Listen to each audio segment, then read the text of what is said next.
Hello travel lovers. পৃথিবীতে বিভিন্ন রকমের অদ্ভুত স্থান আছে যা বিভিন্ন অবাক করার কারণে বিখ্যাত। এইসব নিয়ে আমাদের নিয়মিত আয়োজনে আজকে কাপ্পাডোসিয়া সম্পর্কে একটি ভিডিও নিয়ে এলাম।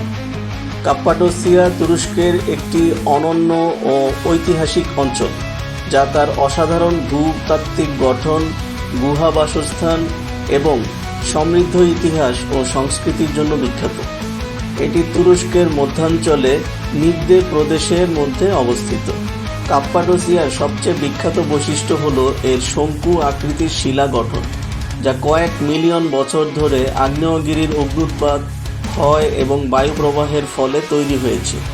এগুলো দেখতে অনেকটা মাশরুম বা শঙ্কুর মতো, যার উপর শক্ত পাথরের টুপি থাকে। এই অঞ্চলের নরম টাফ পাথরের কারণে প্রাচীন মানুষ গুহা বাসস্থান, গির্জা এবং মঠ খনন করেছে। এই গুহাগুলো আজও অনেক ক্ষেত্রে ব্যবহৃত হয়, যেমন হোটেল বা বাড়ি হিসেবে। গোরেমে, লাভ ভ্যালি, পিজিয়ন ভ্যালি এবং রোজ ভ্যালি এই অঞ্চলের জনপ্রিয় উপত্যকা, যেখানে প্রাকৃতিক সৌন্দর্য এবং হাইকিং ট্রেইল রয়েছে। কাপ্পাডোসিয়া হিট্টাইট, পারস্য, রোমান, বাইজেন্টাইন এবং অটোমান সাম্রাজ্যের শাসনের অধীনে ছিল। এটি খ্রিস্টান ধর্মের প্রাথমিক কেন্দ্র হিসেবে গুরুত্বপূর্ণ ছিল। গোরেমে ওপেন এয়ার মিউজিয়ামে শতাধিক গুহা গির্জা রয়েছে, যেগুলো 9ম থেকে 11শ শতাব্দীর।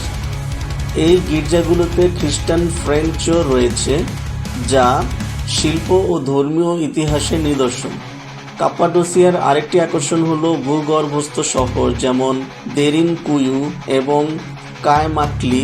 এগুলো প্রাচীন মানুষ আক্রমণ থেকে বাঁচতে এবং বসবাসের জন্য খনন করেছিল। দেরিনকুয়ুতে 20,000 মানুষের থাকার ব্যবস্থা ছিল এবং এটি 8 তলা গভীর। গোরেমে জাতীয় উদ্যান এবং কাপ্পাডোসিয়ার শিলাস্থানগুলো 1985 সালে ইউনেস্কো বিশ্ব ঐতিহ্য হিসেবে তালিকাভুক্ত করে। জনপ্রিয় কার্যক্রম: কাপ্পাডোসিয়ার সূর্যোদয়ের সময় হট এয়ার বেলুন রাইড অত্যন্ত জনপ্রিয়।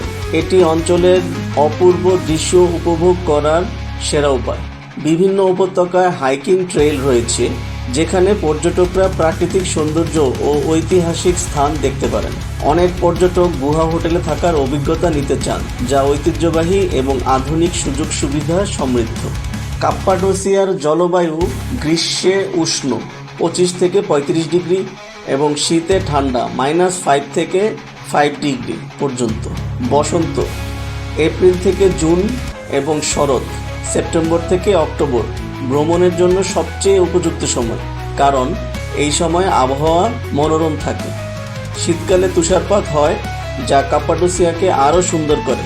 তবে হট এয়ার বেলুন রাইড বাতিল হতে পারে, কারণ ওই সময় আবহাওয়া খারাপ থাকে। কিভাবে যাবেন? বিমানে।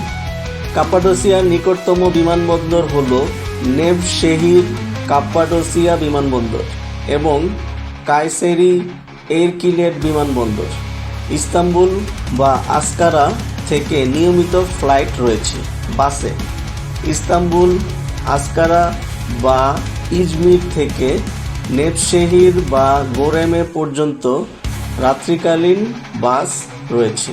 খাবার ও সংস্কৃতি: কাপ্পাডোসিয়ার খাবারে তুর্কি রান্নার প্রভাব রয়েছে। জনপ্রিয় খাবারের মধ্যে রয়েছে টেস্টি কাবাব, মাটির পাত্রে রান্না করা মাংস, মান্তি তুর্কি ডাম্পলিং এবং গোজলেমে পাতলা প্যানকেক জাতীয় খাবার।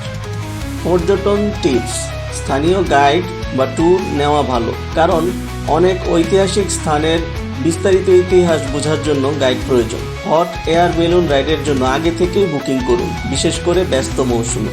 আরামদায়ক জুতো ও পোশাক নিয়ে যান, কারণ হাইকিংয়ের সময় অনেক হাঁটতে হয়।